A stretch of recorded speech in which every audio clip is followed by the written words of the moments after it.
Definitely या अशा पद्धतीच्या एका पौगंडावस्थेतल्या आठवणी ह्या प्रत्येकाच्या साधारण त्याच एका विशिष्ट गोष्टीशी निगडीत असतात. कारण तेव्हा विच इज ग्रोईंग अप की तुम्ही वेगवेगळ्या पद्धतीने नशिबाने असं होतं की आम्ही जसं ह्या चाळीमध्ये ह्या सिनेमातल्या चाळीमध्ये जसं सगळी मुलं मुली एकत्र आहेत तसंच माझ्या लहानपणी म्हणजे माझं अपब्रिंगिंग सुद्धा तशाच पद्धतीने मुलं मुली एकत्र खेळणे, क्रिकेट, लपंडाव हे ते. मी बेसिकली पुण्याचा असल्यामुळे तेव्हा एक वेगवेगळे शेजारी बंगले आणि त्यांच्याबरोबर सगळे लोक असं एक काय म्हणू त्याला एक त्या वेळाचा संस्कार माझ्यावर होता.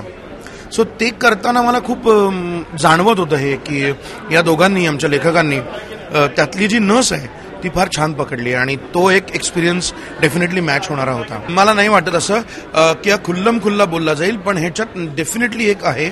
कारण एक पालक आणि बालक यांच्यातली जी दरी आहे मोठी ती डेफिनेटली कमी होईल. मला असं नाही वाटत. ह्याचं कारण असं आहे की अजूनही आपल्याकडे काही गोष्टींचे संस्कार इतके तगडे असतात की म्हणजे उत्सुकता वेगळी एखाद्या विषयावरची, एखाद्या गोष्टीविषयीची जाणून घ्यायची इच्छा आणि उत्सुकता ह्या वेगळ्या गोष्टी आहेत आणि त्याच्या संदर्भात चर्चाच करायची नाही हे काही बरोबर नाही. पण म्हणून त्याच्याच विषयी चर्चा करत राहायचं हेही आपल्याकडे तितकं अजून इतक्यात येणार नाही असं मला वाटतं. इतक्यात पण या सिनेमाने हे डेफिनेटली आहे की मुलं कदाचित एक 2 पावलं पुढे येऊन किंवा कदाचित पालक 2 पावलं पुढे येऊन